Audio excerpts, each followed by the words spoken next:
વિભાવતજી શ્રી રાજચંદ્રજી સ્વભાવમગ્ન થયા છે, તે માટે પ્રણમું ચરણે હું સૌને ગમી ગયા છે.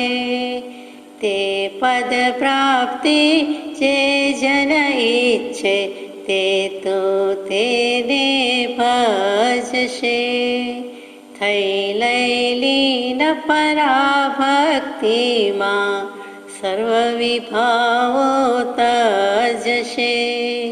વિભાવતજી શ્રી રાજચંદ્રજી સ્વભાવમગ્ન થયા છે. સત્શ્રુતને નમસ્કાર, તારક ત્રિપુટીને નમસ્કાર, અસીમ ઉપકારી આત્માને નમસ્કાર, માવિત્રો સમાન મુરબ્બીઓ મોક્ષોને નમસ્કાર. પરમ કૃપાળુ દેવ પ્રણીત વચનામૃતજી પત્રાંક 55. વવાણિયા ફાલ્ગુન સુદ નોમ રવિ વિક્રમ સંવત 1945, તારીખ 10/3/1889.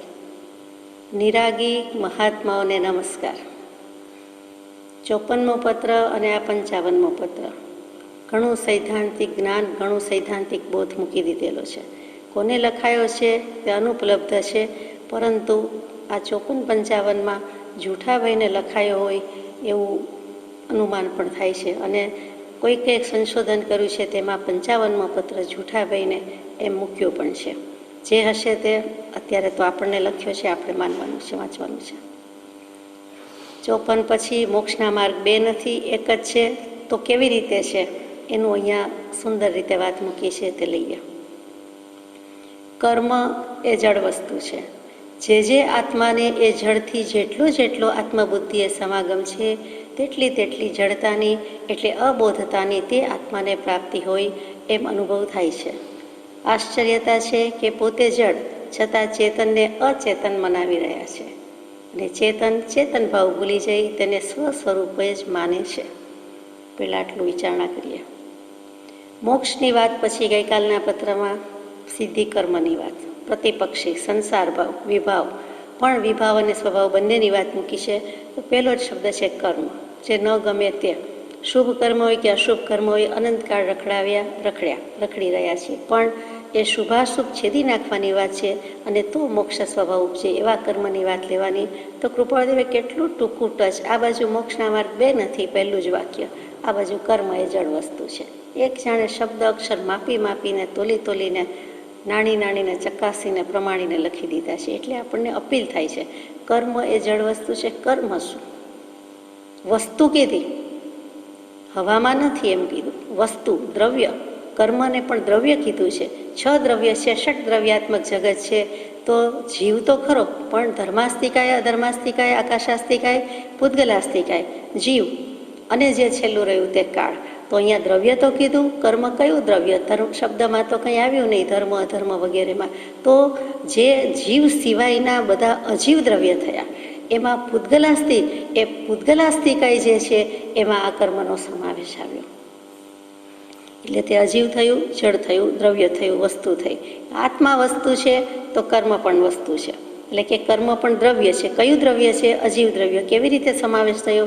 તો કે પૂતગલ હોવાથી અનંત પૂતગલ પરમાણુનો બળેલો સ્કંધ, અને એ જ કર્મ રૂપે થાય છે, કાર્બન વર્ગાણ રૂપે થાય છે. એટલે તે જળ વસ્તુ છે એમ કહીને અહીંયા આપણને ષટ દ્રવ્યાત્મક જગત વિશ્વનો પણ ચિતાર ખડો કરી દીધો. સમજવું જ રહ્યું કે કર્મ એ પણ દ્રવ્ય છે, અને સ્વીકારવાનું છે કે અજીવ રૂપે પૂતગલ રૂપે દ્રવ્ય છે. વળી લખ્યું કે જળ વસ્તુ છે. તો જગતમાં અનંત વસ્તુ, એમાં મુખ્ય 2 જ, જળ અને ચેતન. તો ચેતન વસ્તુ પોતે આત્મા છે, તે બીજું જે કંઈ રહ્યું તેમાં કર્મ મૂકી દીધું. એટલે અનાત્મ ભાવ, દેહ ભાવ, સંસાર ભાવ, વિભાવ પરિણતિ, એના આધારે કે એના નિમિત્તે જે કંઈ થાય છે તે કર્મ થાય છે. તે વસ્તુ આપણે લીધી. કર્મગ્રંથ લખનારાએ 12મી-13મી સદીમાં શું મૂક્યું કે સિરિવીર ઝીણમ વંદીય કમ વિભાગમ સમાસવો ઉચ્ચમ કિરયી જેયેણ હેવું એમ ઝીણમ તો ભન્ન એકમમ, કે જે હેતુઓ વડે ક્રિયા કરાય છે તે કર્મ છે.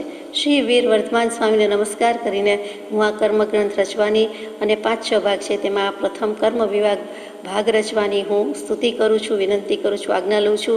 અને પછી ત્યાં વ્યાખ્યા પણ મૂકી દીધી તે આચાર્ય ભગવંતોને પણ ધન્ય છે. એ પહેલી જ ગાથામાં લગભગ બધું કહી દીધું. અહીંયા પહેલી જ વસ્તુમાં કર્મ એ જળ વસ્તુ છે. મૂંઝાઈ છો શું કામ, મૂંઝાવ છો શું કામ, તમે ચેતન છો. આપણને કહે છે આપણે ચેતન છીએ, આપણે અનંત શક્તિના ધની ધનિક ધણી, અને આપણે વળી કર્મથી મૂંઝાઈ જાય. કર્મભાવ અજ્ઞાન છે, મોક્ષ ભાવ નિજવાસ, એ જ વસ્તુ કેવી છે? કર્મ એ જળ વસ્તુ છે. કર્મની વ્યાખ્યા ત્યાં શું આવી? જે હેતુઓ વડે ક્રિયા કરાય છે તે. કાંઈ પણ કરવું, કાંઈ પણ ક્રિયા, કાંઈ પણ કૃત્ય, ત્યાં કાર્ય, કૃત્ય, ક્રિયા, તેનું નામ કર્મ, એ આપણે સમજીએ છીએ. આ કર્મની રીતે વ્યાખ્યા મૂકી. કર્મગ્રંથ કારોએ મૂકી, કાર્મિક રીતે મૂકી તે, પૂતગલ વર્ગણાની રીતે મૂકી તે. સૈદ્ધાંતિક ભાષામાં શું? તો પરમ કૃપાળુદેવે સમાધિ અસમાધિની વ્યાખ્યા મૂકી, ધર્મની અને કર્મની વ્યાખ્યા મૂકી. કે સહજ સ્વભાવે પરિણતિ થવી તેને શ્રી તીર્થંકર ધર્મ કહે છે. આત્મ પરિણામની કંઈક ચપળ પરિણતિ થવી તેને શ્રી તીર્થંકર કર્મ કહે છે. આ બાજુ સહજ, કાનો માત્રા બિંદુ પદ રસ્વ દીર્ઘ ઓછું અધિક કાંઈ નહીં. આ બાજુ ચપળ, પણ ચપળ પડે પડે સમયે સમયે સરી જાય તેનું નામ ચપલ. એના પરથી ચપલ આવ્યું, ચંચળ આવ્યું, ચાપલી આવ્યું, ચાંપલાસ આવ્યું, ચાપલુસી આવ્યું, એ બધું ચપળ. એટલે અસ્વસ્થતા, ચંચળતા, તોફાન, તો કે સમભાવમાં સ્વભાવમાં ન રહે અને જે બધી પરિણતિ કરે તે અસ્વસ્થતા, તે ચંચળતા. એટલે ત્યાં ધર્મ અને કર્મની વ્યાખ્યા કેટલી સુત્તમ ભગવાને લખી દીધી. બીજી કોઈ ઝંઝટ નહીં, માથાકૂટ નહીં, કડાકૂટ નહીં. પણ ત્યાં સુધી આવવા માટે આપણે કર્મ પ્રકૃતિ, કર્મગ્રંથ બધું વિચારીએ છીએ. તો અહીંયા આટલું રાખીએ કે કર્મ એ જળ વસ્તુ છે. કર્મનો સિદ્ધાંત છે એની ના નહીં, કર્મનું શાસ્ત્ર છે એની ના નહીં, એ વિજ્ઞાન છે, ગ્રંથ છે, બધું છે. પણ કૃપાદેવ કહી દીધું કર્મ ભાવ અજ્ઞાન છે. તું કર્મને આગળ પડતું કરી દે છે, કર્મને અગ્રેસર રાખે છે, તે ભૂલ થાય છે, તે ખોટું છે. એટલે ત્યાં અજ્ઞાન કહી દીધું. અને મોક્ષ ભાવની જ વાસ, જીવે ચેતને પોતાના ઘરમાં વાસ કરવાનો છે, પોતાના ભાવ અને શક્તિ વડે વસવાનું છે. એની બદલે કર્મને આગળ ધરે છે, તે માન્ય નથી, તે કરવા યોગ્ય નથી. એટલે અહીંયા કહી દીધું કર્મ એ જળ વસ્તુ છે. પ્રજ્ઞાબોધમાં ગાઈએ, કર્મ સંગા મને અનાદિ, કર્મ કૃપાએ જ્ઞાન, શ્વાસોચ્છ્વાસ વડે વળી જીવીએ એવું અમજ્ઞાન. અહો દેવ જિનેન્દ્ર મહાન, જય દેવ જિનેન્દ્ર મહાન. એમ જ માન્યું છે આપણે કે આયુષ્ય છે એટલે જીવીએ છીએ, પ્રાણ છે એટલે જીવીએ છીએ, કર્મ છે એટલે જીવીએ છીએ. કર્મ સંગ અમને અનાદિકાળથી છે એની નાની. અને કર્મ કૃપા એ જ્ઞાન, કર્મ માર્ગ આપશે તો કરીશું, કર્મ હશે તો કરીશું. જ્યારે તારે ઓળિયો ઘોડિયો બધો કર્મ કર્મ કર્મ, એકાંતે કર્મને દોષ દઈ દઈએ છીએ, અગર તો એને ક્રેડિટ યશ જશ આપી દઈએ છીએ, તે ભૂલ થાય છે. કર્મ કૃપા એ જ્ઞાન, શ્વાસોચ્છ્વાસ વડે વળી જીવીએ. અમારા શ્વાસોચ્છ્વાસ લેવા મૂકવાના બાકી છે તો જીવીએ છીએ. અમારું આયુષ્ય છે, અમારા પ્રાણ છે, પણ અમારું શું? અમારું કાંઈ નહીં, અમારો દેહ નથી, અમારો તો એક આત્મા, એ તો ઉડીને જતો રહેવાનો છે. તો ત્યાં ભૂલ થાય છે કે શ્વાસોચ્છ્વાસ વડે વળી જીવીએ છીએ. એ તો ડૉક્ટર્સ કહે, દેહના ડૉક્ટર્સ કહે, બાકી આત્માને કોઈ ભગવાન કે જ્ઞાની પુરુષ એવું થોડું કહેવાના. આ એવું કેટલું અમારું અજ્ઞાન ભર્યું છે. અહોહો દેવ જિનેન્દ્ર મહાન, જય દેવ જિનેન્દ્ર મહાન. આપે કેવલ જ્ઞાનમાં જોયું અને કૃપા કરી અને ષટ દ્રવ્યાત્મક જગત બતાવ્યું, તો સમજ પડી કે કર્મ એ પણ એક અજીવ છે, દ્રવ્ય છે, પૂતગલ વર્ગણા છે. અને આ પ્રમાણે વાત છે, ચેતન ચેતન જ છે.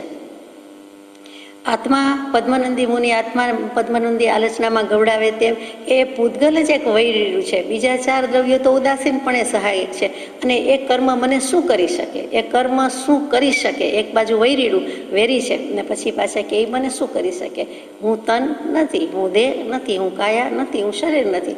તો શરીર અને આ બધા ભાવો થાય છે તે મારા નથી. એટલે શરીરથી ભિન્ન, ઇન્દ્રિયોથી ભિન્ન, પ્રાણથી ભિન્ન છે. હાથનોંધમાં મૂક્યું છે તે.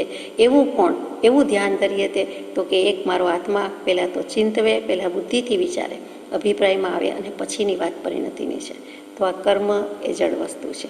એટલે આ બધું કાઢી નાખવા જેવું છે કે કર્મ કર્મ કહીએ તે ઓળિયો ઘોડિયો કર્મ ઉપર નહીં, કર્મ ભાવ જ્ઞાન છે.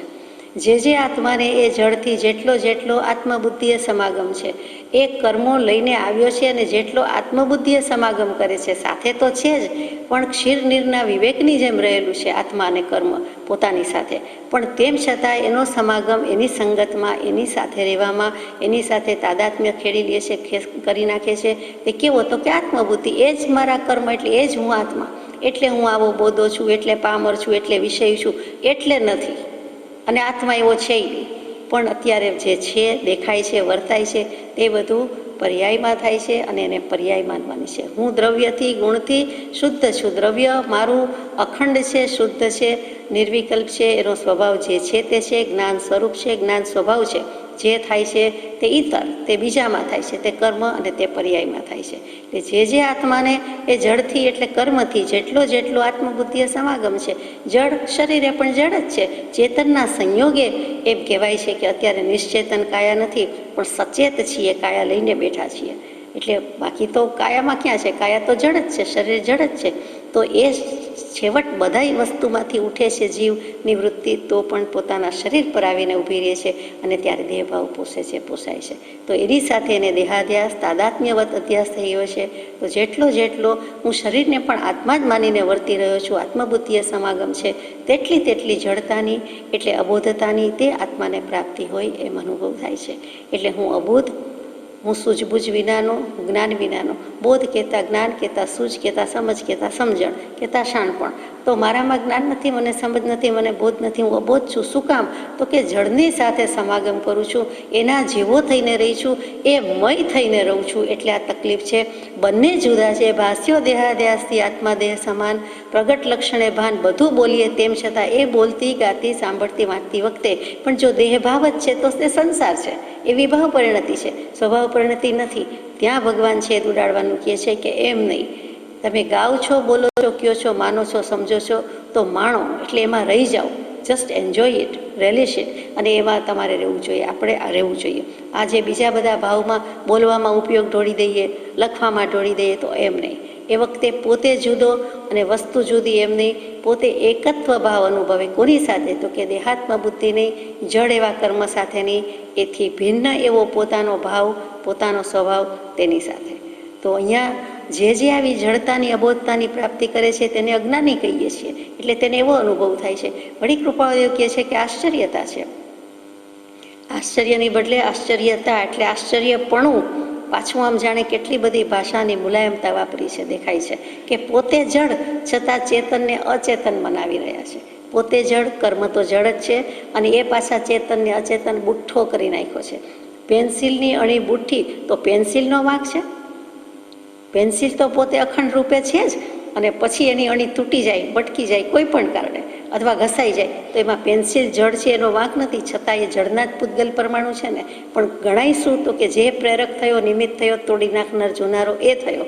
તો એ બંને જુદી વસ્તુ છે, જુદા દ્રવ્ય છે, તે સમજવાનું છે. પોતે જડ, કર્મ જડ છે, શરીર જડ છે, દેહ જડ છે, કાયા જડ છે, અને છતાં ચેતનને એટલે કે આત્માને અચેતન બનાવી રહ્યા છે કે તું જડ છો, તું જડ જેવો થઈ ગયો છે. ટૂંકમાં કર્મ ઉપરી થઈ ગયા છે, ઇન્દ્રિયો આપણી સ્વામીની બની ગઈ છે, તેમ કરવા યોગ્ય નથી, એવું કંઈક કહેવું છે. અને એક કૃપાદેવને આશ્ચર્ય થાય છે કે પોતે આત્મા જ માલિક છે, સ્વામી છે, અધિકારી છે, એની બદલે આ જડ એવું શરીર કે તત્વ એ શું કામ આમ ઉપરી થઈને બેઠું છે? શું કામ આપણને સેવા કરાવે છે? ઇન્દ્રિયો, શરીર વગેરે આત્મા પાસે શું કામ સેવા કરાવે છે? એ જડ છે, એ અચેતન છે, એ ચેતન દ્રવ્યને અચેતન મનાવી રહ્યા છે, માની લેવાનું કહે છે. ચેતન ભાવ ભૂલી જઈ તેને સ્વ સ્વરૂપ જ માને છે, માટે આમ થાય છે. આત્મા જો જડ ભાવે જડ પરિણમે, ચેતન ભાવ કોઈ પલટે નહીં, છોડી આપ સ્વભાવ. તો જડ ભાવે જ પરિણમે, એ કંઈ એનો સ્વભાવ છોડતો નથી. તો આત્મા પોતે પોતાનો ચેતન સ્વભાવ છોડી શકે જ નહીં. તેમ છતાં આત્મભાવમાં સ્થિતિ નથી કરતો અને વિભાવ પરિણતિને ભજે છે. એ વિચારવાનું છે કે શું કામ ચેતન ભાવ ભૂલી જાય છે. અને ભૂલી જાય છે એટલું જ નહીં, તેને સ્વ સ્વરૂપ માને છે. તેને પોતે હું, મેં કર્યું, મને વાગ્યું, મને દુખ્યું, મને અશાતા, મને શાતા. આત્માને કાંઈ નથી. પણ તેમ કે હું ભૂખ્યો, હું તરસ્યો. બોલવું તો પડે, વ્યવહારમાં તો એમ જ વર્તના છે. પણ તેમ છતાં તરત જ ભિન્ન હોય, ખટકો હોવો ઘટે કે આ મને નથી, પણ આ શરીરની ક્રિયા છે અને કરવાની છે. અને એ મારું નથી. જે પુરુષો તે કર્મ સંયોગ અને તેના ઉદયે ઉત્પન્ન થયેલા પર્યાયોને સ્વસ્વરૂપ નથી માનતા અને પૂર્વ સંયોગો સત્તામાં છે, તેને અબંધ પરિણામે ભોગવી રહ્યા છે, તે આત્માઓ સ્વભાવની ઉત્તરોત્તર ઉર્ધ્વ શ્રેણી પામી શુદ્ધ ચેતન ભાવને પામશે. આમ કહેવું સપ્રમાણ છે. જ્ઞાનની વાત આવી, સિદ્ધાંતની વાત આવી કે જે આત્મા આ દ્રવ્યને, આત્માને ને બધાને સ્વભાવ ભૂલીને જળને મુખ્ય કરી દીધા છે, એની વાત પૂરી થઈ. અજ્ઞાનીની વાત પૂરી થઈ, સંસારીની વાત પૂરી થઈ. હવે જ્ઞાની પુરુષો શું કરે છે?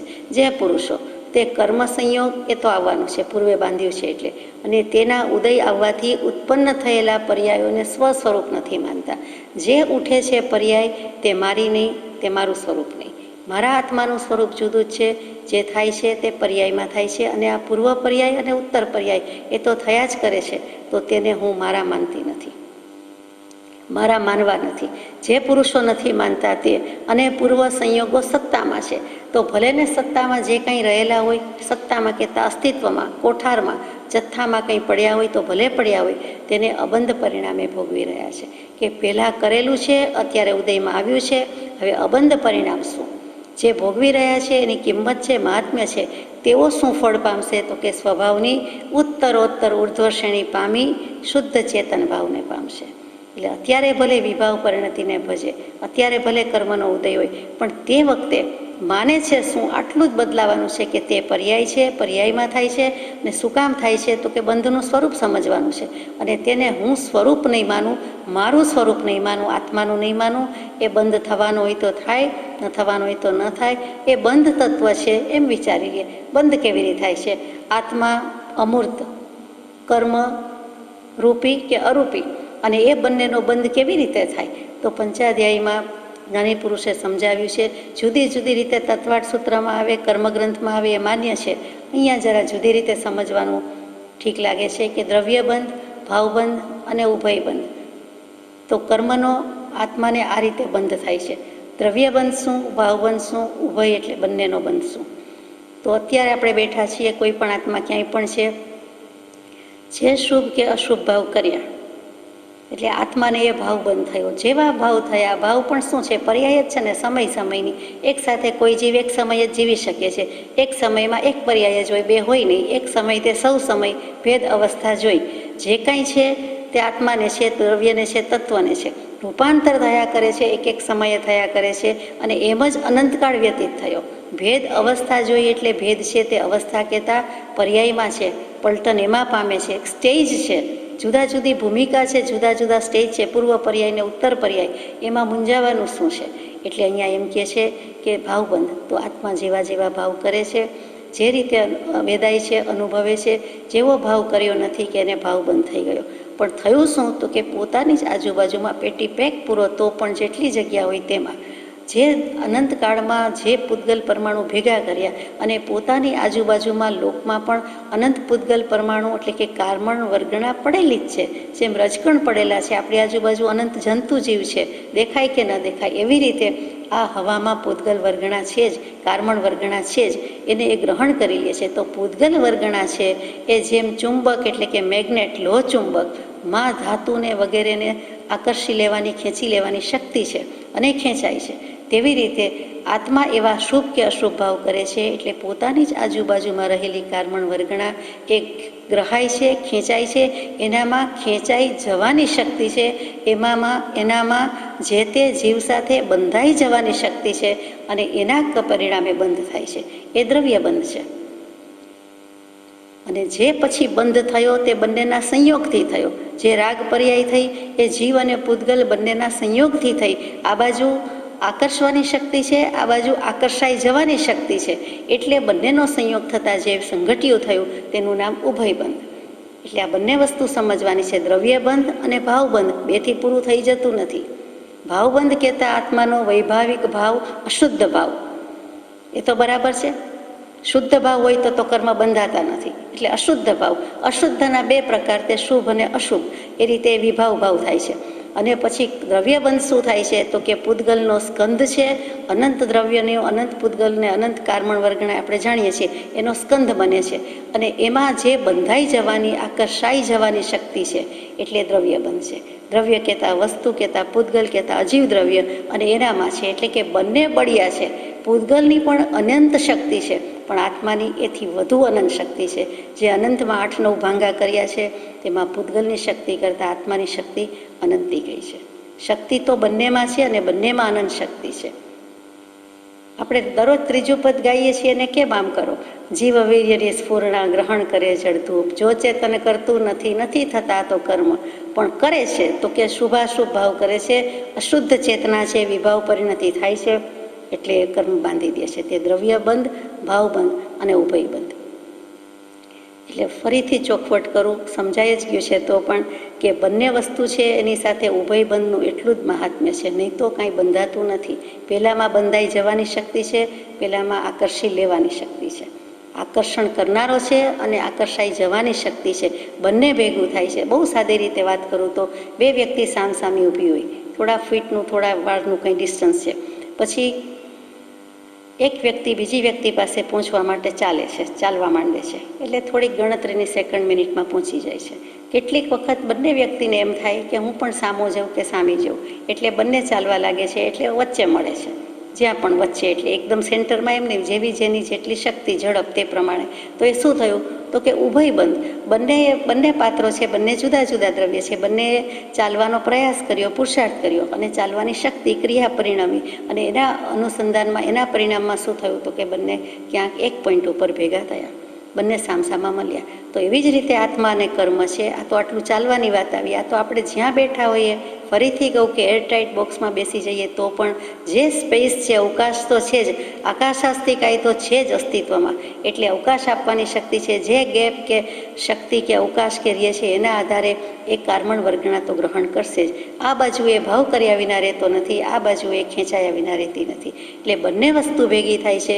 એટલે અહીંયા જીવને જેમ લાગુ પડે છે ભાવબંધ, એમ દ્રવ્યને, જળ વસ્તુને પણ એ પર્યાય તો છે. જળ ભાવે જળ પરિણમે, એને ભાવ કહેતા આપણે કરીએ છીએ તેવો સંજ્ઞા આત્માનો ઉપયોગ એમ નથી, કારણ કે આત્મા નથી. જળ વસ્તુને ભાવ તો કેવો પડે? જળ ભાવે જળ પરિણમે. એ તો આપણે અગાઉ વાત થઈ ગઈ છે, ઘણીવાર થાય છે. તો એ પરિણમન તો કર્યા કરે છે, સમય સમયે પલટન પામે છે, તેમાં એ પરિણમન કર્યા કરે છે. એટલે જળને પણ પરિણમન છે, આત્માને પણ પરિણમન છે. એટલે આત્મા શુભાશુભ ભાવ કરે છે તે ભાવબંધ છે. જળ છે તે પોતાની રીતે પોતે પણ પોતાનામાં આકર્ષાઈ જવાની શક્તિ, એટલે નિમિત્ત તો થયું ને.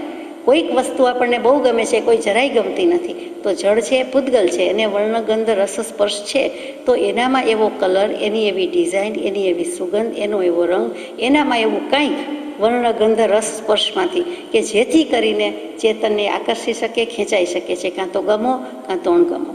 તો એ શક્તિ એનામાં રહેલી છે. એટલે દરેક વસ્તુના અંતે એમ જ કહેવું છે કે જીવ અને પૂતગલ બંનેમાં શક્તિ છે, અને બંનેની પર્યાય બદલાયા કરે છે, બંનેના ભાવ થયા કરે છે. આ જીવ અને પૂતગલ, આત્મા અને કર્મ બંનેના યોગથી થાય છે. એટલે કે રાગ છે, રાગ પર્યાય છે, રાગાદિક બુદ્ધિ છે તો આ થાય છે, નહીં તો થતું નથી. જ્ઞાની પુરુષને કેમ થતું નથી અથવા ઓછામાં ઓછું થાય છે તો કે ત્યાં એ જ વાત છે કે એ શુદ્ધ અને અશુદ્ધ વિભાવ ભાવ કહેતા શુભ કે અશુભ ભાવ કરે છે એ નથી કરતા. જ્ઞાની પુરુષ સ્વભાવની ઉત્તરોત્તર શ્રેણીને પામશે એમ લખે છે. એટલે ત્યાં પ્રાપ્ત કરતા જશે, એટલે તે કરી શકતા નથી, એને બંધ લાગતો નથી. જો ચેતન કરતું નથી, નથી થતા તો કર્મ. આપણે આપણી જાતને કહીએ કે અમારે નથી બાંધવા કર્મ, તો ભગવાન કે થઈ શકે. કેવી રીતે? તો કે સ્વભાવમાં જ રહ્યો, વિભાવમાં ન જાઓ. અનાદિ કર્મ સંયોગો જીવ સાથે વિભાવથી સ્વભાવનું થતા ભાન તૂટે કર્મની સંતતિ. કર્મની સંતતિ અનાદિકાળથી વળગી છે, સતત વળગી છે, તો કર્મ તો ઉખડી જશે. વળગેલા છે તો ચોટેલા છે તો નીકળી જશે. કેવી રીતે? તો કે વિભાવથી થયું છે, પણ સ્વભાવનું ભાન થશે એટલે કર્મની સંતતિ જે સતત પ્રવાહ છે એ પરંપરા અટકી જશે. એટલે કેટલું બધું સ્વભાવ સ્થિતિનું મહાત્મ્ય છે, અને તે જ મોક્ષ સ્વરૂપ, તે જ મોક્ષ ભાવ, અને તેની જ પ્રાપ્તિ માટેનો પુરુષાર્થ.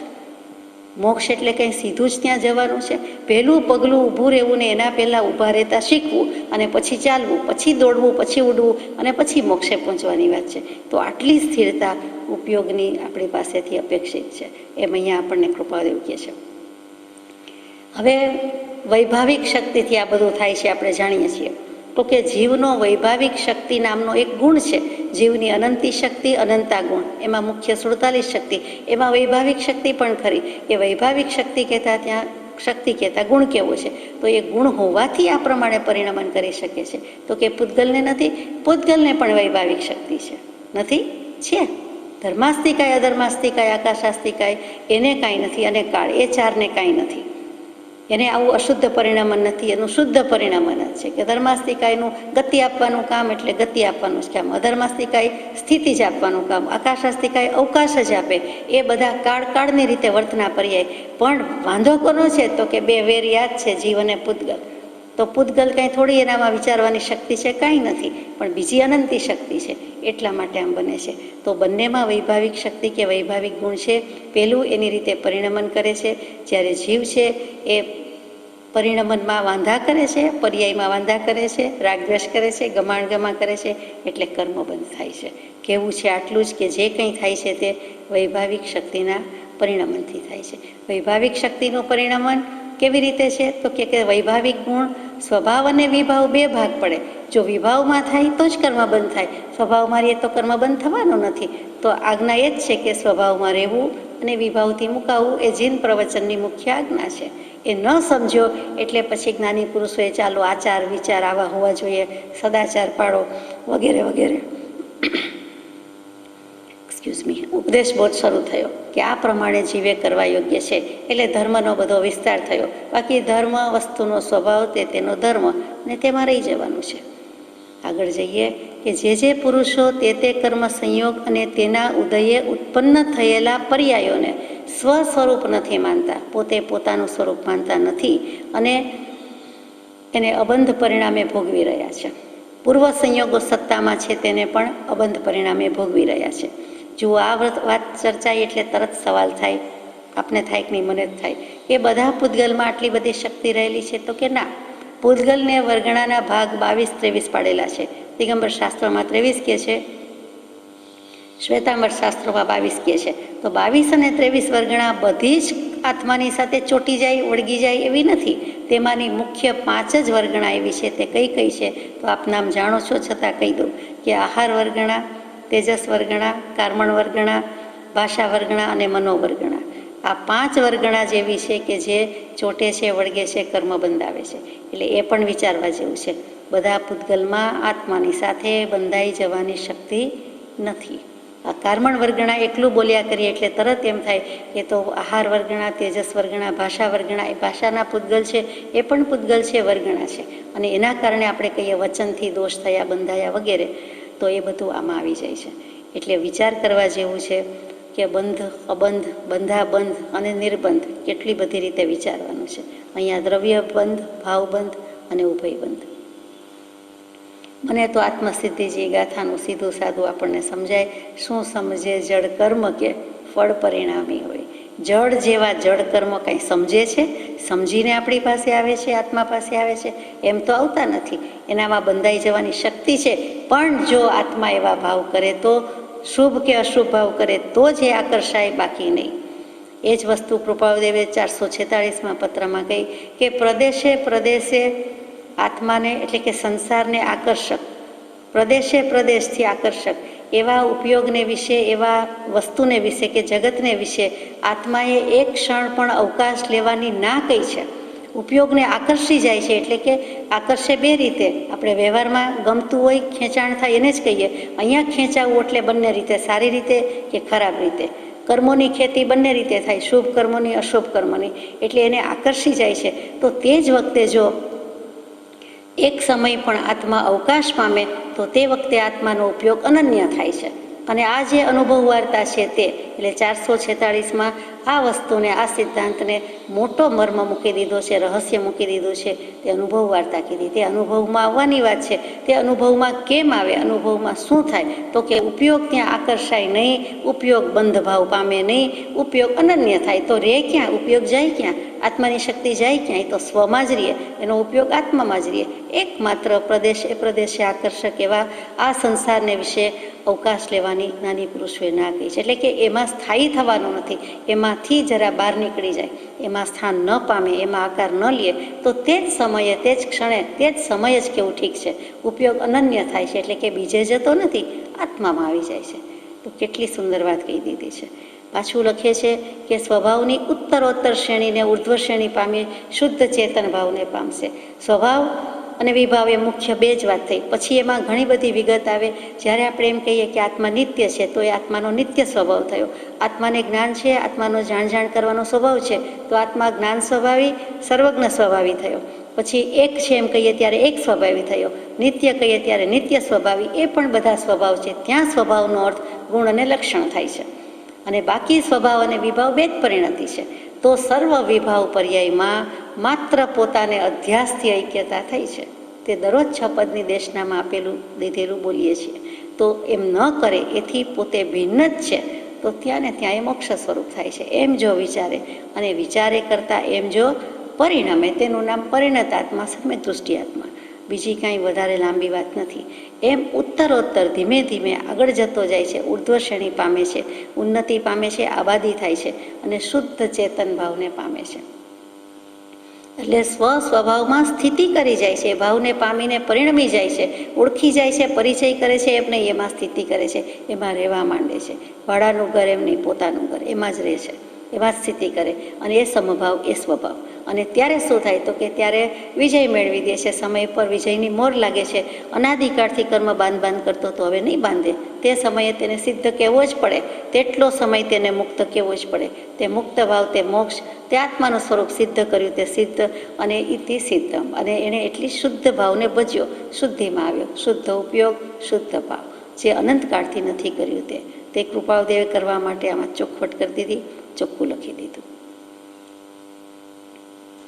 આખો કર્મગ્રંથનો સાર, આખો અધ્યાત્મ ગ્રંથ સૃષ્ટિનો સાર, કે આમ કરશો તો કર્મ નહીં બંધાય, બાકી તો કર્મ છે અને છે. અને સમજાય એટલે આપણને આત્મસિદ્ધિ જેમાં કહી દીધું, કર્મ ભાવ એ જ્ઞાન છે, મોક્ષ ભાવની જ વાસ. આ થાય છે શું ચેતન ભાવને પામે છે એટલે, તો કે આત્મ સ્વભાવમાં સ્થિતિ થાય. આત્મ સ્વભાવ શું, તો કે પોતાનો સ્વભાવ, પોતાનો ભાવ, પોતાનો સ્વભાવ. તો ઔપશમિક ભાવ નહીં, ઔદયિક ભાવ નહીં, ક્ષાયિક ભાવ નહીં, ક્ષાપશમિક ભાવ નહીં, પણ જે જ્ઞાયક ભાવ, પરમ પારિણામિક ભાવ કહીએ, પારિણામિક ભાવ કહીએ, તેમાં સ્થિતિ કરે છે. અને તેમાં સ્થિતિ કરે ત્યારે શું થાય, તો કે આત્મ સ્વભાવે ન વિકલ્પ કોઈ, વિભાવથી ભિન્ન સુખી અમોહી, નિર્બંધ સ્પૃષ્ટ અનન્ય ભાળો, સદાય આત્મા સ્થિરતા જવાળો. શ્રી રાજચંદ્ર રઘુપાદ વંદુ. સમયસારજીનો સાર મૂકી દીધો છે કે આત્મ સ્વભાવમાં કોઈ વિકલ્પ નથી. વિકલ્પ નથી એટલે સંકલ્પ પણ નથી. જેમ રાગ નથી એટલે રાગ દ્વેષ નથી, વિતરાગ, તેમ આત્મ સ્વભાવમાં કોઈ વિકલ્પ નથી, સંકલ્પ નથી. વિભાવથી ભિન્ન, બિલકુલ જુદો. વિભાવથી વિરુદ્ધ નથી કીધો, વિભાવથી ભિન્ન, જુદો, અલગ, અલાયદો. જુઓ, સ્વભાવ અને વિભાવ તો બંને વિરુદ્ધ શબ્દ, પ્રતિપક્ષી શબ્દ, એમ કેવું ઠીક લાગતું નથી. વિભાવ કહેતા સ્વભાવથી આગળ, એટલે કે વિશેષ ભાવ. ડાપણ, દોઢ ડાપણ, તો ડાપણ સારી વાત છે, દોઢ ડાપણ ગમતું નથી. સવાયું સારું લાગે, પણ ખરેખર તો એકડામાં જ બધું આવી ગયું. એક છે તે જ બરોબર છે, એટલે એકલું સ્વભાવ રાખીએ તે બરોબર, છતાં છલકાઈ જાય છે, એટલે તે વિભાવ પરિણતિ. એટલે અહીંયા આત્મ સ્વભાવે વિકલ્પ કોઈ નથી, એટલે સંકલ્પ પણ નથી. વિભાવથી બિલકુલ ભિન્ન છે. શું કામ વિશેષ ભાવે આત્મા પરિણમી જાય છે સ્વભાવમાં રહેવાની બદલે? કોણે કીધું? ખબર નહોતી, અજાણતા થયું. પછી તો કે રહી શકાતું નથી, રાગદ્વેષ થઈ જાય છે, રતિયરતી થાય, ગમાણ ગમા થાય, સાચું ખોટું થાય, સંકલ્પ વિકલ્પ થાય. તે સંકલ્પ વિકલ્પની વ્યાખ્યા વિચારવાની રહે. એટલે અહીંયા એવો નિર્વિકલ્પ સ્વરૂપ થઈ જાય, તો કે વિભાવથી ભિન્ન થઈ જાય. પછી સુખી, કોનું સુખ છે? તો કે સ્વભાવમાં સ્થિતિ છે એનું સુખ છે. અમોહી, મોહ તો છે જ નહીં, મોહ પણ એક વિકલ્પ છે. તો ઉપજે મોહ વિકલ્પથી સમજતા સંસાર, અંતર્મુખ અવલોકતા વિલય થતા નહીં વાર. એટલે દુનિયા રૂલી ગઈ, ડૂબી ગઈ, પોતે આત્મામાં રૂલી ગયો, ડૂબી ગયો, એટલે એ પણ ગયું. આપ મુએ ફિર ડૂબ ગઈ દુનિયા, જીવતા મરી જવાય ત્યાંનું નામ. તે આ થયું. પછી નિર્બંધ, તો કે હવે કોઈ બંધ નથી. તે સમયે આત્માને ભગવાન પણ કર્મ લગાડી શકે નહીં, પરમાત્મા પણ પૂછી શકે નહીં, પરમાત્માને પણ કહેવું પડે તું જ મુજ એક, અત્યારે તું સ્વભાવમાં છો, તું સિદ્ધ છો, હું પણ સિદ્ધ છું. ભલે તું થોડાક સમય માટે ટકશે, અમે શાશ્વત સનાતન કાળ માટે છે, પણ એટલો બધો સામ્ય છે, સરખા છે. પછી અસ્પૃષ્ટ, નિર્બંધ, અસ્પૃષ્ટ, કોઈ કર્મ તો શું પણ કાંઈ સ્પર્શી શકતું નથી, આત્માના વિશેષણ છે. અને નિર્બંધ, અસ્પૃષ્ટ, અનન્ય વાળો, અનન્ય ઉપયોગ હોવાથી, અને આત્માનું લક્ષણ છે ઉપયોગ, એટલે એ અનન્ય થયો છે. આત્મા આત્મા થઈને રહ્યો છે, પર રૂપે નથી, બીજા દ્રવ્ય રૂપે નથી, એ શરીર રૂપે નથી, એ દેહ ભાવે નથી, સંસાર ભાવે નથી, દેહ છતાં દેહાતીત દશારૂપ છે, તે અનન્ય થયું. અને આત્મા સદાય સ્થિરતા જ વાળો, નિર્બંધ, અસ્પૃષ્ટ, અનન્ય વાળો, સદાય આત્મા સ્થિરતા જ વાળો. અને જો સદાકાળ એવો ટકી જાય તો શાશ્વત સનાતન કાળ માટે મોક્ષમાં માનશે અને એમ જ સ્થિતિ કરશે. એટલે કે મોક્ષમાં સિદ્ધાત્માને પણ ભાવ પ્રાણ તો છે, તેને અનંત જ્ઞાન દર્શન સુખ વીર્ય છે, તે ભાવ પ્રાણ છે. એટલે કે શરીરને જે અહીંયા પ્રાણ કયા કહીએ છીએ, આત્માને કયા પ્રાણ કહીએ છીએ, તો કે 10 પ્રાણ કહીએ છીએ મનુષ્યોને. 5 ઇન્દ્રિયના 5 પ્રાણ, મનોબળ, વચનબળ, બળ, કાયબળ, શ્વાસોચ્છ્વાસ અને આયુષ્ય, એટલે આપણે એ પ્રાણ કહીએ છીએ. દેહ છૂટી ગયો, પ્રાણ છૂટી ગયા એમ બોલાય છે તે. એટલે કેટલીક વખત આપ જાણો છો કે બધું જ જાણે કે બંધ હોય, પૂરું થઈ ગયું હોય, પણ માત્ર શ્વાસોચ્છ્વાસ ધમણ ચાલતી હોય. અને કેટલીક વખત એમ કહીએ કે હજી આયુષ્ય બાકી છે, પૂરું કરવું પડે, આયુષ્ય કર્મના દળિયા પૂરા કરવા પડે, એટલે ત્યાં આયુષ્યની વાત આવી. એટલે આ 2 પ્રાણ જ્યાં સુધી ચાલતા હોય ત્યાં સુધી હજી એ આત્મા છે, જીવે છે એમ કહેવું પડે. પછી બધું જ પૂરું થઈ જાય છે તો 10 પ્રાણ ગયા, એટલે કે દેહ છૂટી ગયો કહીએ છીએ. તો અહીંયા સિદ્ધાત્માને પણ ભાવ પ્રાણ છે, આત્મા જ્ઞાન સ્વભાવી છે, સર્વજ્ઞ સ્વભાવી છે. તો સિદ્ધ થયા પછી પણ તે જ્ઞાન સ્વભાવ કંઈ છૂટતો નથી. જે 436-38 કીએ સમતા, રમતા, ઉરતતા વગેરે, જ્ઞાયકતા, સુખભાગ, વેદકતા, ચૈતન્યતા, એ સબ જીવ વિલાસ, એ આદિ સમસ્ત સ્વભાવ છૂટવા ઘટતા નથી. તેવું જે લક્ષણ છે, તે લક્ષણ જેનામાં છે તે આત્મા છે. અને તેવો પદાર્થ શ્રી તીર્થંકર દેવે, શ્રી વિતરાગ દેવે, શ્રી કૃપાળુ દેવે જેમ છે તેમ જોયો છે, જાણ્યો છે, અનુભવ્યો છે. પછી બધી તત્વની વાત મૂકી છે. જીવને, સામા જીવને લક્ષ નથી, બાકી આમાં ઘણું કહી દીધું છે, બધું કહી દીધું છે. આમ કેવું સપ્રમાણ છે, આ જ્ઞાનથી કહેવાય છે, આ જ્ઞાન જ છે. સપ્રમાણ, પ્રમાણ કહેતા જ્ઞાન, જ્ઞાનમ પ્રમાણમ ઇતિ આહુહુ, જ્ઞાન જ પ્રમાણ છે, પ્રમાણ જ જ્ઞાન કહેવાય છે. આમ સાબિત થાય છે ઇતિ સિદ્ધમ, આ જ્ઞાનથી કહેવાય છે, આ સપ્રમાણ છે, જ્ઞાન સહિત કહેવાય છે. કારણ અતીત કાળે તેમ થયું છે, વર્તમાન કાળે તેમ થાય છે, અનાગત કાળે પણ તેમ જ થશે. 3 કાળ લીધા છે. ત્રિકાળા બાધિત સત્ય સિદ્ધાંત હોવાથી તેમ કહેવું જ પડે, કેમ કે વસ્તુ સ્થિતિ એમ જ છે. એટલે આમ કેવું ઉચિત છે, યોગ્ય છે, જ્ઞાનસભર છે, જે કયો તે. અને માપસર છે, વિવેક પુરસ્સર કહેવાય છે, વિવેક કર્યા પછી કહેવાય છે, તે સપ્રમાણ. આગળ જઈએ. કોઈ પણ આત્મા ઉદયી કર્મને ભોગવતા સમત્વ શ્રેણીમાં પ્રવેશ કરી અબંધ પરિણામે વર્તશે તો ખચિત ચેતન શુદ્ધિ પામશે. માનો કે કોઈ પણ આત્મા છે, ઉદયી કર્મને ભોગવી જ રહ્યો છે, જેમ બાંધી રહ્યો છે તેમ ભોગવી રહ્યો છે. એમાં સમત્વ શ્રેણીમાં પ્રવેશ કરી, ઉદયાવલિકામાં તો કર્મો પ્રવેશી ગયા, આવી ગયા, એટલે આપણા સુધી તો પહોંચી ગયા, અબાધા કાળ પૂરો થયો. જુઓ, કર્મ બાંધે અને ઉદયમાં આવે, વચ્ચેનો જે પીરિયડ કે ટાઈમ છે તેને આપણે અબાધા કાળ કહીએ છીએ. એટલે કે બંધાઈ ભલે ગયા પણ હજુ સુધી આપણને બાધા પહોંચાડતા નથી, સ્ટોકમાં પડ્યા છે, પડ્યા છે, આપણને કહેતા નથી કે આવો, આપણે એને કહેતા નથી આવો, એ પડ્યા છે ત્યાં. હવે ઉદયાવલીમાં આવ્યા એટલે કે આપણા સુધી આવ્યા, ઉગી ગયા, વવાઈ ગયા, ફળ પાકી ગયું અને આપણા સુધી આવી પહોંચ્યા છે. એટલે કારણ કે એનો સમય પાક્યો, એટલે તો એને ભોગવતી વખતે ભોગવવું તો પડશે. આત્મા અજ્ઞાન દશામાં હજી કરતા છે, ભોગતા છે, તે ભોગવે છે. તે વખતે સમત્વ શ્રેણીમાં પ્રવેશ કરી, તે શું તો કે હમણાં જે બધી વાત થઈ તે, કે ત્યારે વિભાવ પરિણતિને ન ભજે, નૂતન કર્મ બંધ ન કરે, તો ત્યાં જ તેને સમત્વ યોગ છે, સમભાવ છે, એટલે સમપરિણતિ છે. એટલે એને સંવળ અને નિર્જરાત થાય છે, કેમ કે સ્વભાવનું ભાન છે ને સ્થિતિ છે. એટલે કર્મો નિર્જરી જાય છે અને કર્મો આવતા અટકાવી પણ શકે છે, અને એ સંવર થઈ જાય છે અને પોતે જેમ છે તેમ રહે છે. એટલે ત્યાં સમત્વ શ્રેણી કહેતા, જે ગીતાજીમાં, ભગવદ્ ગીતાજીમાં શ્રી કૃષ્ણ પરમાત્મા અર્જુનજીને કહે કે સમત્વમ યોગ ઉચ્યતે, આ સમત્વ છે એને જ અમે યોગ કહીએ છીએ. એ જ પરમાત્મા પદ સાથે જોડાણ કરાવે છે. અને સમજાય એવી વાત છે કે જો સમપરિણતિમાં રહ્યો, સમમાં બધું આવી ગયું. પ્રભુશ્રીજી વારંવાર કહે 2 શબ્દમાં બધું આવી ગયું, સમમાં બધું આવી ગયું. પછી પોતે 2 શબ્દનો જવાબ પણ લખે, 2 અક્ષરમાં માર્ક કહી દીધો કે સમમાં બધું આવી ગયું, સમમાં બધું આવી ગયું. એ જ આ સમ છે.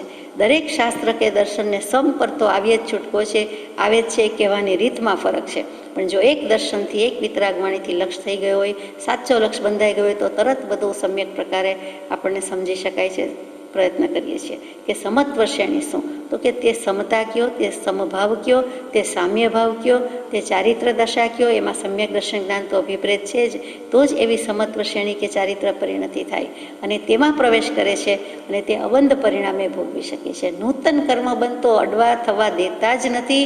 જૂના છે એને નિર્જરાવી દે છે, સંવરાવી દે છે. તેનું નામ જ્ઞાની પુરુષ. તો તે ખચિત ચેતન શુદ્ધિ પામશે. ખચિત, ચોક્કસ. ત્યારે આત્મા થઈને રહેશે, બેસશે, બોલશે, ઉઠશે, વળશે. ત્યાં આત્મશુદ્ધિ, આત્મ સ્વભાવની પ્રાપ્તિ. અને તે તો કરવાની વાત છે. જેટલી શુદ્ધિ તેટલી સિદ્ધિ. સર્વોત્કૃષ્ટ શુદ્ધિ ત્યાં સર્વોત્કૃષ્ટ સિદ્ધિ. કૃપાદેવનું જ ટંકોત્કીર્ણ વચન છે. જેટલો આત્મા શુદ્ધ, જેટલા આવા સંવરના અંશ છે, જેટલી નજીકની પરિણતિ છે, જેટલું સમભાવ કે સમપરિણતિ છે, જેટલા સમય પૂરતી છે, એ જ ક્ષણ કરતાં જ ભેગી થાય છે. અને પછી જ આખું પેકેજ પૂરું થાય છે. એમ એક સમય લબ્ધિ થઈ, પ્રાપ્તિ થઈ, 2 સમય થઈ, 10 સેકન્ડ રહી, 2 મિનિટ રહી, 48 મિનિટ રહે, વધુમાં વધુ 48 મિનિટ રહે. બાકી તો જગન્ય, મધ્યમ, ઉત્કૃષ્ટ, અંતર્મૂળ છે તે પ્રમાણે જો સ્થિતિ થઈ જાય, ટકી જાય તો કેવલ જ્ઞાન છે જ. એટલે આ ચેતન શુદ્ધિની રીત બતાવી દીધી કે નૂતન પરિણામ, નૂતન કર્મ બંધ ન થવો જોઈએ. જે આગલા પત્રોમાં મૂક્યું છે તે જ વાત સુંદર રીતે મૂકી છે. આત્મા વિનયી થઈ, સરળ અને લઘુત્વ ભાવ પામી, સદૈવ સત્પુરુષના ચરણ કમળ પ્રતિ રહ્યો, તો જે મહાત્માઓને નમસ્કાર કર્યો છે તે મહાત્માઓની જે જાતની રીતિ છે તે જાતની રીતિ સંપ્રાપ્ય કરી શકાય. આત્માને આ 55મો પત્ર છે. 42મો 47મો પત્ર એ જ વાત કૃપાદેવે મૂકી છે. 42મો પત્ર કે શું કામ અનાદિકાળથી જીવ રખડ્યો, તો કે જગતમાં નિરાગિત્વ, વિનય અને સત્પુરુષની આજ્ઞાએ નહીં મળવાથી અનાદિકાળથી રખડ્યો. તે પત્ર પૂરો કરીને 47મો પત્ર લીધો. બંને જુદી વ્યક્તિને લખાયા છે. તેમાં તો કે 47માં ખીમજીભાઈને છે. જગતમાં સત પરમાત્માની ભક્તિ, સદગુરુ, સત્સંગ, સત્શાસ્ત્ર અધ્યયન, સમ્યક દૃષ્ટિપણું અને સતયોગ એ કોઈ કાળે પ્રાપ્ત થયા નથી. 6 વસ્તુને સત લગાડ્યું વિશેષણ. એટલે કે 6નો સરવાળો કે જેટલાનો સરવાળો કરવો હોય તો શું મુખ્ય વસ્તુ શું, તો કે સત પ્રાપ્ત થયું નથી. પણ આપણને સમજાય એટલે સત માટે સદગુરુ લીધા, સતદેવ લીધા, સત્સમાગમ લીધો, સત પરમાત્મા એટલે સતદેવ તો આવી જ ગયા, પછી સત્સંગ લીધું, સત્શાસ્ત્ર લીધું, અને સૌથી છેલ્લું the last but not the least કયું, તો કે સમ્યક દૃષ્ટિપણું અને સતયોગ. સમ્યક દૃષ્ટિપણું ન થયું એ પણ આવી ગયું, સતયોગ પણ આવી ગયો કે સતનો યોગ થયો નહીં, એટલે કે યોગાનું યોગ જે થવો જોઈએ તે થયો નહીં. તે જ વસ્તુ અહીંયા આવે છે. એ કેવી રીતે આવે છે તે લેવાનું છે. પણ તે પહેલાં આપણે આ વિચાર કરીએ કે જો એવી રીતે કર્યું હોય તો, જો આ કર્યું હોત એટલે કે આત્મા વિનયી થયો હોત, નથી થયો, સરળ થયો હોત, ન થયો, લઘુત્વ ભાવ પામ્યો, એવો નમ્ર થયો, પરમ વિનયની દૈન્યતા, પરમ દૈન્યની ઓછાઈ, 254માં પત્રમાં દોષ મૂક્યો. એટલે જ્યાંથી ત્યાંથી કૃપાળુદેવે પહેલામાં પહેલો વિનય ગુણ કીધો, બીજી સરળતા કીધી અને ત્રીજી લઘુતા કીધી. એ નાનો થઈને રહી શકતો જ નથી. એને તરત જ કોઈ પણ વાતમાં મોટાઈ આવતા વાર નથી લાગતી. આ માન મોટાઈ કે મહત્તા આત્મા તો બધા પાસે છે, એટલે બધા જ મહાન છે. તો એમ પંગુતા પામરતા કેમ વેદી શકતા નથી કે કયો જીવ ક્યારે આગળ જાય પાછળ જાય ખબર નથી, અને બધા જીવ પાસે આ શક્તિ છે. મારે તેની તલવાર, ઘરમાં કોઈના પિતાશ્રીનો નથી, તે બધી ખુમારી સાથે પણ પોતે જાણે કંઈ જ નથી, હું કંઈ જ નથી એમ રાખે તો એને જરૂર તત્વની પ્રાપ્તિ થાય. તો એ કરી શક્યો નથી. અને સદૈવ સત્પુરુષના ચરણ કમળ પ્રતિ રહ્યો. તો માનો કે આ બધું થઈ ગયું અને જો રહી જાય તો કૃપાદેવે પરિણામ, રિઝલ્ટ પણ બતાવી દીધું કે 1-2 મીંડાસો કેવી રીતે, તો કે જેને નમસ્કાર કરે છે, જેના ચરણ કમળ સેવે છે, જેની પાસે છે, તેની પાસે જે રીતિ છે તે બધી રીતિ સંપ્રાપ્ય કરી શકાય. તો રીતિ શું? આ આપણને તો રસ છે રિદ્ધિ પ્રાપ્ત કરવામાં, પણ રિદ્ધિની ખબર હોવી જોઈએ. તો રિદ્ધિ કહેતા વૃદ્ધિ, વૃદ્ધિ કહેતા સમૃદ્ધિ. અહીંયા ગણેશજીને 2 પત્ની, રિદ્ધિ અને સિદ્ધિ. દાસી કેવું એમ કરતાં 2 પત્ની શ્રી કહેવાય એમ ઠીક છે. તો એક રિદ્ધિ છે, એક સિદ્ધિ છે. આપણને શેમાં રસ? 8 રિદ્ધિ છે, 8 સિદ્ધિ છે. વૃદ્ધિ સમૃદ્ધિમાં પ્રકાર હોય નહીં, પણ 8 રિદ્ધિ છે. તો રિદ્ધિ કઈ 8 રિદ્ધિ કહેવાય? આપણે જીનાગમની રીતે કઈ રીતિ લઈએ? બાહ્ય લક્ષ્મીની ને યશની ને કીર્તિની વાત નથી, તો અહીંયા કઈ 8 રીતિ કહેવાય? તો કે પહેલામાં પહેલી મૂકી છે જ્ઞાનની. જ્ઞાન પ્રાપ્ત થઈ જાય, આત્મજ્ઞાન પ્રાપ્ત થઈ જાય, કેવલ જ્ઞાન પ્રાપ્ત થઈ જાય. તો એથી વિશેષ કંઈ માગવા કહેવાનું હોય જ નહીં. એટલે એ આવે એની સાથે સાથે જ આવે છે. એટલે જ્ઞાનની પછી બળની, અનંતું બળ હોય. કેવલ જ્ઞાનીની શક્તિ અનંતી. વાસુદેવ, પ્રતિવાસુદેવ, ચક્રવર્તી બધા કરતાં બળમાં તીર્થંકર દેવ કે અરિહંત ભગવાન કે કેવલી પ્રભુ જબરા. એટલે આત્માની અનંત શક્તિ થઈ ગઈ. Full of knowledge, nothing but knowledge. કેવલ જ્ઞાન એટલે એની શક્તિ હોય જ ને. નવાઈ શું છે? જ્ઞાનની શક્તિ, બળની શક્તિ. એ સ્વરૂપમાં તપી રહ્યા છે, પૂરેપૂરા તપી રહ્યા છે. એટલે તપની સિદ્ધિ, એટલે કે રિદ્ધિ. અહીંયા રિદ્ધિની વાત છે. પછી વિક્રિયાની રિદ્ધિ, એટલે કે વિકુરવી શકે. રૂપ લેવા હોય તો ધારણ કરી શકે, બધું કરી શકે, પણ એ કાંઈ કરે નહીં. એટલે એ પણ વિક્રિયાની રીતિ. પછી ઔષધિની રીતિ, એટલે એક પોતે જે કાંઈ કે પોતાનું થૂક, મેલ, પસીનો ગમે તે એનાથી પણ બીજાના દુઃખ દર્દ જતા રહીએ એટલી. અને એ સિવાય તો ઘણી બધી, તો કે ઔષધ રૂપે છે. પોતે જ્યાં કાંઈ સ્પર્શ કરે છે તો પણ એ થઈ જાય છે, દવા તરીકે થઈ જાય છે, એનો ઉપાય થઈ જાય છે. તો એ ઔષધિની સિદ્ધિ પણ એમની પાસે છે. કેવલ જ્ઞાન પહેલાંના જે લબ્ધિધારી છે એને પણ હોય છે, તો કેવલ જ્ઞાનીને હોય એમાં નવાઈ નહીં. પછી રસની, તો કે આત્માના રસ સિવાય બીજો કંઈ રસ નથી, એટલે રસની લબ્ધિ છે. પછી અક્ષીણ મહાલય અને અક્ષીણ મહાનસ, એટલે કે 5 વ્યક્તિને થાય એટલું જમવાનું હોય, પણ એમની દૃષ્ટિએ પડી જાય તો એ 500-5000ને જમાડી શકે એટલું બધું. એવી રીતે અક્ષીણ મહાલય કે 500 માણસ બેસી શકે એવડો હોલ હોય, 100 માણસ બેસી શકે હોય, ત્યાં 5-5000ને આસાનીથી બેસાડી શકે. તો એ લબ્ધિ છે, સિદ્ધિ છે, રિદ્ધિ છે. અહીંયા રિદ્ધિની વાત કરીએ છીએ. અને પછી છેલ્લી ચારણ લબ્ધિ, જે આકાશગામીની વિદ્યા, કે આકાશમાંથી ચાલતા ચાલતા જો કોઈ શિષ્ય કે નિમિત્ત હાજર થાય, યોગ્ય હોય, સુયોગ્ય સત્પાત્ર હોય, તો ઉપરથી પણ ઉતરીને આવે. એટલી આકાશગામીની વિદ્યા, જંગાચારણ અને વિદ્યાચારણ 2 પ્રકારે લબ્ધિ છે. એ બધાનો સમાવેશ અહીંયા રિદ્ધિમાં કર્યો. આમ તો અનંત લબ્ધિ છે. અનંત લબ્ધિ નિધાન ગૌતમ સ્વામીને નમસ્કાર કહીએ છીએ. આત્માની અનંત શક્તિ, એની સામે અનંત લબ્ધિ, મુખ્ય લબ્ધિ. બધું અનંત અનંત કહીએ તો કેમ થાય? 28 લબ્ધિ છે. એ 28માંથી પણ મુખ્યમાં મુખ્ય 8 કીધી. એ રિદ્ધિ કહેતા, સમૃદ્ધિ કહેતા અહીંયા લબ્ધિ. એટલે એ મહાત્માઓની આવી બધી રિદ્ધિ પ્રાપ્ત કરી શકશો. તો આવી બધી રીતિમાં આપણને થોડો રસ છે, એ રીતિમાં રસ નથી. તો કે 8 સિદ્ધિ, તો કે એની વાત નથી. અણીમાં, મહીમાં, લઘીમાં, ગિરીમાં, ઈશિતા, વશિતા, પ્રાપ્તિને પ્રાકામ્ય, એ 8 સિદ્ધિ છે. વેદાંત દર્શનમાં પણ મૂકી છે, જૈનમાં પણ મૂકી છે. તો એ સિદ્ધિમાં પણ આપણને રસ નથી. તો શેમાં રસ છે? ગણેશજીની રિદ્ધિ સિદ્ધિમાં આપણને રસ નથી. કેવલ જ્ઞાન થતાં જે નવ નિધાન પ્રગટે છે, જે જ્ઞાની પુરુષને, કેવલ જ્ઞાનીને 9 લબ્ધિ પ્રગટી ગઈ, તે લબ્ધિમાં રસ છે. તે રિદ્ધિ જોઈએ છે આપણને, આ બધી જોઈતી નથી. તે કઈ રીતિ છે કેવલ જ્ઞાનની? તો કે ક્ષાયિક, દાન, લાભ, ભોગ, ઉપભોગ, વીર્ય, અનંત જ્ઞાન, દર્શન, સુખ, વીર્ય. આ 9 લબ્ધિ, આ 9 ખજાનો. એક કોઈ દિવસ ખૂટવાનો નથી. નવો નવો જ છે. સમય સમયે પર્યાય બદલાય છે. નવી પર્યાય, પણ શુદ્ધ પર્યાય જ પરિણમે છે. જ્યાં સુધી સહયોગી જીન છે ત્યાં સુધી શુદ્ધ. અયોગી થાય, મોક્ષ જાય પછી તો સવાલ નથી. એટલે કે જે સ્વભાવની ઉત્તરોત્તર શ્રેણી, તે છેલ્લે અયોગી સ્વભાવની પ્રાપ્તિ કરાવી દે છે. તો એથી વિશેષ શું જોઈએ? તો આપણે જો મહાત્માઓ પ્રત્યે, કૃપાળદેવ પ્રત્યે વિનયી થઈએ, વિનયાન્વિત હોઈએ, સરળ રહીએ અને લઘુ થઈએ, તો આટલું બધું પ્રાપ્ત થાય. એટલે કે છેવટનું પરિપૂર્ણ પ્રકાશી જાય તેમ છે. તો એ જ સીધો રસ્તો છે ને.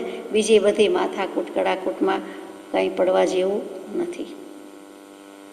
અનંત કાળમાં કાં તો સત્પાત્રતા થઈ નથી, અને કાં તો સત્પુરુષ કે જેમાં સદગુરુત્વ, સત્સંગ અને સત્કથા રહ્યા છે, મળ્યા નથી. નહીં તો નિશ્ચય છે કે મોક્ષ હથેળીમાં છે.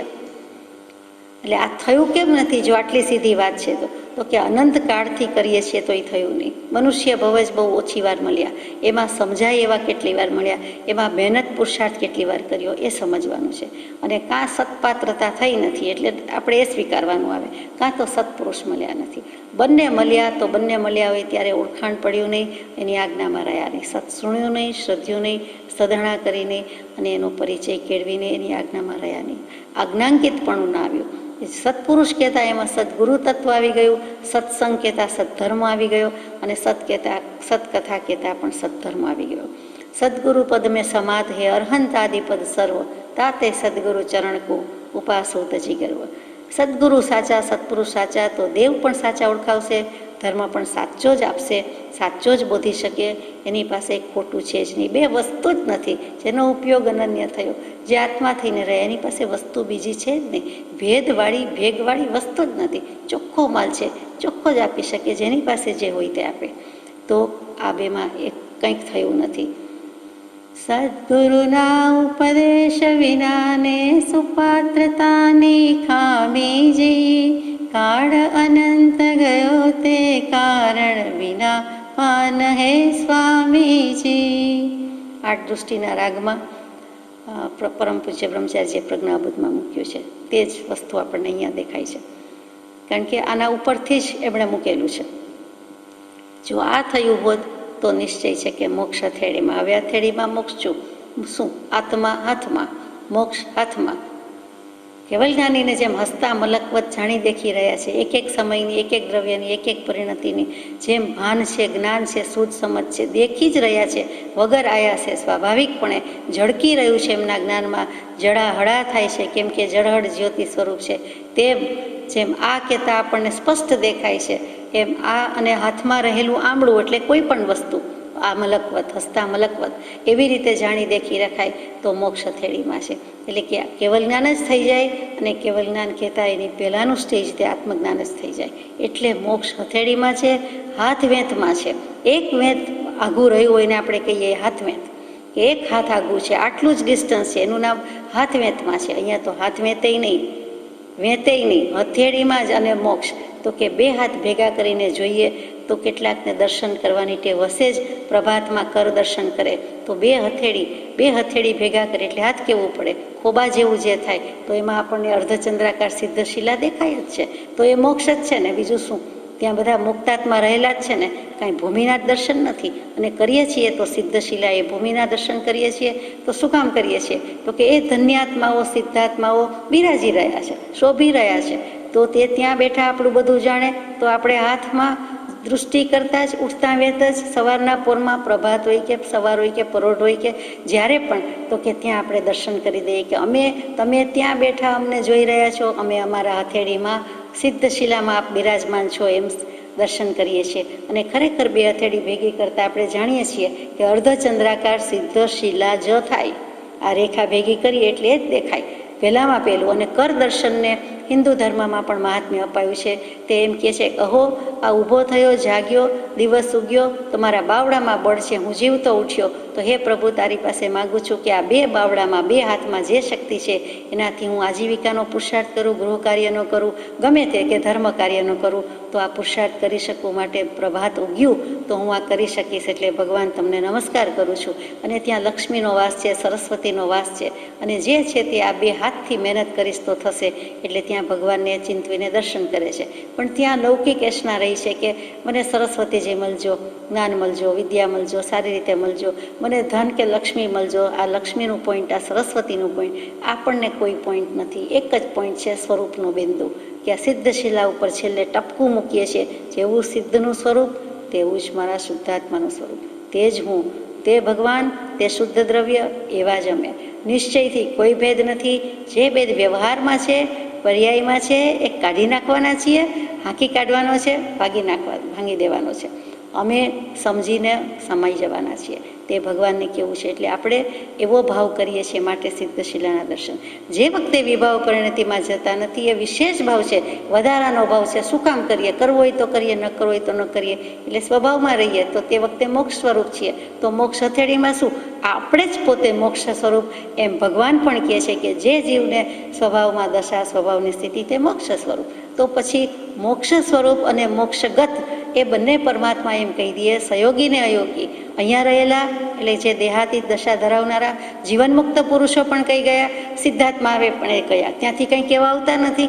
એમની વતી એમના પ્રતિનિધિત્વ રૂપે એમને જે પહેલા અનુભવ હતો એ સહયોગીજીન, અર્યંત, કેવલી, સદેહ વિચરમાન પુરુષો કહે છે, દેહાતીત દશાવાન પુરુષો કહે છે. સિદ્ધ પ્રભુ કાંઈ કરતા નથી. તો એ અર્યંતને એટલે જ પહેલાં નમસ્કાર કર્યા, ગુરુને પહેલાં એટલે જ નમસ્કાર કર્યા. પ્રથમ નમો ગુરુ રાજને, જેણે આપ્યું જ્ઞાન, જ્ઞાને વીરને ઓળખ્યા, ટળ્યું દેહ અભિમાન, તો એ હથેળીમાં મોક્ષ છે. ઈશત પ્રાગ ભારા એટલે સિદ્ધ પૃથ્વી પર ત્યાર પછી છે. શાસ્ત્રોમાં જીનાગમમાં 8 પૃથ્વી કહી છે, તેમાં 7 નરકની 7 પૃથ્વી કહેવાય છે, અને 8મી પૃથ્વી તે બીજી કોઈ નહીં પણ સિદ્ધશિલા, એટલે કે સિદ્ધ પૃથ્વી, સિદ્ધશિલા. એટલે જગતમાં જીનાગમમાં આગમકારોએ, આગમ રચનારાઓએ જે દૃષ્ટિથી મૂક્યું હોય તે 7 પૃથ્વી 7 નરકની, નોટ ઇન્ટરેસ્ટેડ. આપણે નથી કહેતા મૃત્યુલોક, દેવલોક, સ્વર્ગલોક, એમ ધરતી ઉપર પગ મૂક્યો, પૃથ્વી ઉપર આવ્યા, ઉડાઉડ કરતા હતા, ઉડતા હતા, ઊંચે ચડી ગયા હતા, અભિમાન આવી ગયું હતું, પૈડા પછાડ્યા, અથવા તો સ્થિરતા કરી, ભાન આવ્યું, પૃથ્વી પર આવ્યા. તો 7 નરકની પૃથ્વીના દુઃખ બહુ સહન કર્યા. હવે ભાન આવ્યું, સદગુરુના ઉપદેશથી આવ્યું પૂર્વ ભાન, નિજ પદ નિજમાં અહીં લયું, દૂર થયું અજ્ઞાન. વચ્ચે દેવલોક, સતલોક, કંઈ સ્વર્ગલોક આવતો જ નથી. સતલોક આવે, સિદ્ધલોક આવે, એટલે સીધા પૃથ્વી ઉપરથી પછી તે 8મી પૃથ્વી ઉપર, એટલે સિદ્ધશિલા. રાખી છે તો પૃથ્વી જ, ત્યાં સ્વર્ગ નથી, સ્વર્ગને ઉડાડી દીધું છે. મોક્ષ, તો કે મોક્ષ પણ ક્યાં, તો કે ત્યાં પૃથ્વી જ રાખી. એટલે બંને એક્સ્ટ્રીમ પોઈન્ટ્સ, એકદમ દુઃખી નરકમાં હતા, એમાંથી એકદમ સુખમાં ગયા, વિભાવ અને સ્વભાવ, એટલે ત્યાં પહોંચ્યા, એટલે 8મી પૃથ્વી. એ સિદ્ધશિલાના શાસ્ત્રોમાં 12 નામ છે. એટલે આજે જે વાત નીકળી છે એટલે કહીએ કે કોઈક વાર બીજો શબ્દ પ્રયોજ્યો હોય, ઈશત પ્રાગભારા, એટલે બીજું કાંઈ નહીં, ઈશત અલ્પ જે કહીએ છીએ તે. અને પછી એકદમ પાતળી છે, માખીની પાંખ કરતાં પણ અત્યંત પાતળી છે, અને પ્રાગભાર, અને છતાં આટલો ભાર ઝીલે છે. હવામાં છે, ઉપર છે, એમ કહીએ ત્રિલોકમાં છે, તેમ છતાં પણ એટલી સૂક્ષ્મતા છે, એટલો ભાર ઝીલી શકે છે, ભરણ પોષણ કરી શકે છે. કોનું? સિદ્ધાત્માનું. તે પૃથ્વી, તે ઈશત પ્રાગભારા. જ્ઞાન દર્શન સુખવીર્ય છે, ભરણ પોષણ એટલે ખવડાવવા પીવડાવવાનું નથી, પણ અનંત ગુણો છે. ભ્રુ ઉપરથી ભારા, એટલે એમ કહેવાય જાય છે. તો ઈશત પ્રાગભારાના 12 નામ કયા? તો કે ઈસી તીવા, ઈસી પ્રભારાતીવા, તણુ તીવા, તણુ મરિયતીવા, ખરેખર એ હોવું જોઈએ, તણુ યરિયતીવા, સિદ્ધિતીવા, સિદ્ધાલયતીવા, મુત્તિતીવા, મુત્તાલયતીવા, લોયગતીવા, લોયગ થુભી યાતીવા, લોયગ બુજ્જ માનાતીવા, સૌ પાણ ભૂય જીવ સત્ત સુખાવહાતીવા. તીવા એટલે તો આપણે તે પ્રમાણે પૃથ્વી એમ કહીએ. એટલે સિદ્ધિ સિદ્ધાલય, મુક્તિ મુક્તાલય, સર્વ પ્રાણ ભૂત જીવ સત્વ, એટલે કે બધા આત્માના જ શબ્દો છે. ભૂત, પ્રાણ, જીવ ને સત્વ, કોઈ એક આત્મા આવી ગયા. એકેન્દ્રિય નિગોદથી માંડીને પંચેન્દ્રિય સુધીને આવી ગયા. તે બધાને સુહાવહા, સુખેથી આહવાન કરે છે, ભરી રાખે છે, ટકાવી શકે છે, મેન્ટેન કરી શકે છે, નિર્વાહી શકે છે, અને ત્યાં શાશ્વત સનાતન કાળમાં તે સ્થિતિમાં રાખી શકે છે. તે સિદ્ધશિલા. એટલે ત્યાં તો પછી છે, ત્યાં તો રહેવા જવાનું છે, પહેલાં તો મહેનત કરવાની છે. બહાર પડીએ છીએ, મહેનત કરીએ છીએ, નીતિપૂર્વક કે અનીતિપૂર્વક કે જે કાંઈ કરીએ છીએ તે ન્યાય નીતિથી દ્રવ્ય ઉપાર્જન કરીએ છીએ. પછી પૃથ્વીનો છેડો ઘર, ધરતીનો છેડો ઘર, ગમે ત્યાં જઈએ છીએ એટલે ઘરમાં આવીએ છીએ, તેમ છેલ્લે ઘરે આવીને રહીએ છીએ. રહેવા, જમવાનું, નિવાસ કરવાનું કંઈ જોઈએ છીએ, તો એ રહેવાની વાત અહીંયા આવી, તો કે સિદ્ધશિલા. એટલે બધે જ ફરી આવ્યા આનંદકાળમાં, અને છેલ્લે ઠરીઠામ થાય છે તે શાશ્વત કાળ, સનાતન કાળ માટે. કયા બળે આવ્યા? સ્વભાવમાં સ્થિતિ કરી હતી, પહેલાં મુક્ત ભાવ પૃથ્વીના પટ પર અનુભવ્યો, તો પછી મોક્ષ સ્વભાવની પ્રાપ્તિ થઈ ગઈ પરિપૂર્ણ કાળ માટે, પરિપૂર્ણ માત્રામાં. એટલે હવે ફરી આવાગમન નથી, જન્મ મરણ નથી, મોક્ષ થઈ ગયો. એને સર્વશાસ્ત્ર પણ સંમત છે. આ સર્વશાસ્ત્ર પણ કહે છે, હું કહું છું એમ નથી, એમ કૃપાદેવ લખે છે. કૌંસમાં મનન કરશું. આત્માનો ઉપયોગ વિચારવાનું કામ કરે છે, મનન કરવાનું કામ કરે છે, ત્યારે જ મન કહેવાય છે. બાકી તો આત્મા જ છે. આત્મા થઈને રહેવાનું છે, સ્થિતિ કરવાની છે. જ્યાં સુધી એવું ન થાય ત્યાં સુધી તેનું મનન કરશો. અને આ કથન ત્રિકાળ સિદ્ધ છે. આ કથન કહી દીધું, આ વચન નથી કીધું અહીંયા. આ કથન, આ જે કાંઈ કીધું છે તે આ કથા, આ વૃત્તાંત, આ હકીકત, આ જે કાંઈ વધે છે, સત્પુરુષો વધે છે, તે વધ્યા એમ કેવું એ ઠીક નથી લાગતું. પ્રકાશ કરે છે એમ કહીએ છીએ, પ્રકાશ પાડે છે. એનું વચન, પ્રવચન સુપ્રીમ એન્ડ સબ્લાઇમ, તો કે એવું આ કંઈક કથન છે. ત્રિકાળ સિદ્ધ છે, ત્રિકાળા બાધિત છે. ત્રણેય કાળમાં વસ્તુ આમ જ હતી, આમ જ કહેવાય છે, અને આમ જ રહેશે. અહીંયા આ પત્ર પૂરો થાય છે. 56મો પત્ર બહુ જ નાનો છે, આપણે 2 લીટી વાંચીએ. પત્રાંક 56, મોરબી, ચૈત્ર સુદ 11, બુધ, વિક્રમ સંવત 1945. આવી 1945 વિક્રમ સંવતની ધન્ય સાલ છે. ઘણું બધું હમણાં વિક્રમ સંવત 45નું આવે છે. જુઠાભાઈ મળ્યા એ રીતે તો ખરું જ. વચનામૃતજી મળ્યું એના શ્રી ગણેશ જુઠાભાઈથી જ છે. અંબાલાલભાઈને આ બધા પત્રો આપ્યા, ઉતારવા આપ્યા, 5, 15, 25 ઓળખાણ કરાવ્યું કે હું તો જઉં છું, અબ હમ તો સફલ કરતે. પણ પછી અંબાલાલભાઈને સોંપી દીધું કે આ કૃપાળુદેવ છે. એ પત્રથી ઓળખાણ કરાવી છે, પછી રૂબરૂ થઈ છે. તો તેમને નમસ્કાર છે. તો એવા ચિરંજીવી. અને 45ની સાલ એટલે પરમ પૂજ્ય બ્રહ્મચારીજીની જન્મ સંવત છે, વિક્રમ સંવત 1945. એટલે એ રીતે પણ અધિક મહાત્મ્યવંતી છે. એમાં ચિરંજીવી જુઠાભાઈને લખ્યો છે પત્ર. તમારી આરોગ્યતાની સ્થિતિ માટે જાણ્યું, તમે દેહ માટે સંભાળ રાખશો. દેહ હોય તો ધર્મ થઈ શકે છે, માટે તેવા સાધનની સંભાળ રાખવા ભગવાનનો પણ બોધ છે. વિનીત રાયચંદના પ્રણામ.